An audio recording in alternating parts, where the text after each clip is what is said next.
So what is the difference between the TFSA and the FHSA?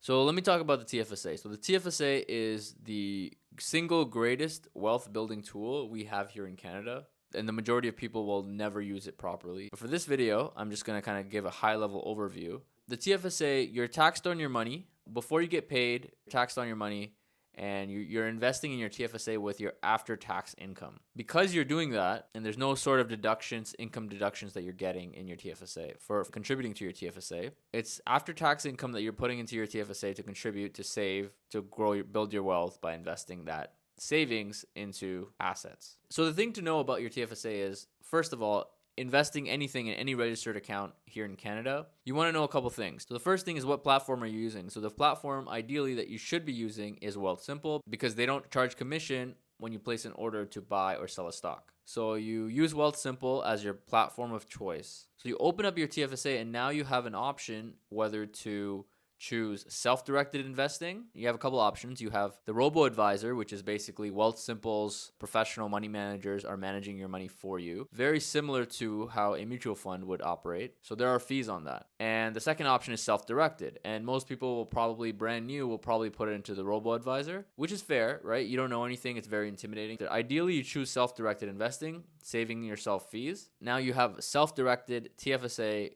with Wealthsimple. Now, when you buy a stock or an ETF with your after-tax dollars, over time, when that asset appreciates in your dollar cost average and you continue to buy shares of that fund or stock, the asset appreciates and you build equity. You build equity in the form of unrealized capital gains. Now, when you go to sell that in the future, way into the future, you don't want to sell it tomorrow or next week, right? You want to let your money compound. Way into the future, I'm talking, 10, 15, 20 years from now, you go to sell that and say you have a gain of $20,000. Just being very conservative here, right? You have a gain of $20,000, 10, 15 years later. That money is not taxed. That is tax-free money. In every other account, there's fine print on what you can and can't do. And here's the other thing. With your TFSA, you can have multiple TFSAs open. So for example, you can open a TFSA with EQ Bank and park your emergency fund in there, where you can earn at this moment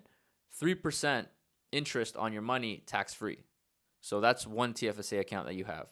And then you have another one with Wealthsimple where you do your investing, right? Now you have two different TFSAs, and you can do that as long as you are within your contribution room. I'm going to link a video up here on explaining contribution room somewhere up here. So inside of the TFSA and Wealthsimple, you're buying stocks and ETFs. Outside of Wealthsimple, you can have high interest savings accounts with other banks and call it a TFSA, but make sure you are actually taking advantage of Wealthsimple and the equity market, the stock market, because that's where you get the greatest rate of return. That's how you double and triple and quadruple your money over the course of your life. The FHSA exists so that you have a separate account that's tax sheltered that you can use to buy your home. Now, the problem with that is, ideally, you don't want any investment you purchase in the FHSA to be tied with the stock market, because you actually have a shorter time horizon when you're buying anything inside your FHSA. Because potentially want to buy your house within the next 5 years or maybe within the next 10 years. And you don't know if we're going to have a stock market crash where we're going to have a 30% crash in one of those years. And so inside your FHSA, ideally, you want to be buying a GIC. I'll put a link to a video. If you don't know what a GIC is, I'll put a link up here somewhere to a video explaining it, or putting it in some sort of a fund like cash.to, which generates you high interest. Currently, it's at 5% interest on your money inside of your FHSA. So cash.to or a GIC earning high yields. That's what you want to do inside your FHSA. You don't want to be buying stocks or ETFs inside your FHSA unless you're completely okay with the chance that when you decide you are ready to buy your house, your portfolio inside your FHSA has now fallen, 10 or 15%. Now, sure, it could also be up 10 or 15 or 20% or 30% or even bigger than that over between now and when you're buying your house. But you don't want to have to put off buying your house because the value of what you have inside your FHSA has now gone down so much. TFSA, you have a long-term time horizon, meaning you are allowing your money to sit there and compound and grow for a long period of time. And that's how you're building wealth.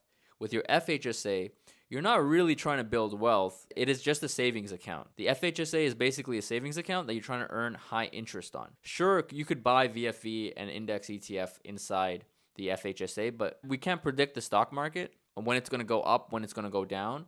So to be safe, you want a guaranteed return, which is try to get, 4, 5, 6% on your money that's guaranteed, that's not tied to the stock market, so that when 2-3 years from now, when you go to buy a house and you have enough savings, say you have 50,000, 70,000, whatever it is, you earn that 5% interest or whatever on your money as you were accumulating it. You're able to pull that out and you haven't lost any money. You've only gained money in the form of interest, but you haven't lost any money. That's the key difference, and don't make that mistake. Make sure you don't make that mistake. Obviously, the benefits of the FHSA, I made a video up here about it, but the benefits obviously are, that you also get a tax deduction, income tax deduction, right? When you contribute towards your FHSA, just the same way as you get when you contribute to your RRSP. So that's the difference between the TFSA and the FHSA.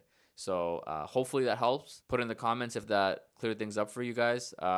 If you already knew that, then you're probably not even watching this video, but make sure that you purchase the correct investments in the right accounts. All right, see you guys in the next one.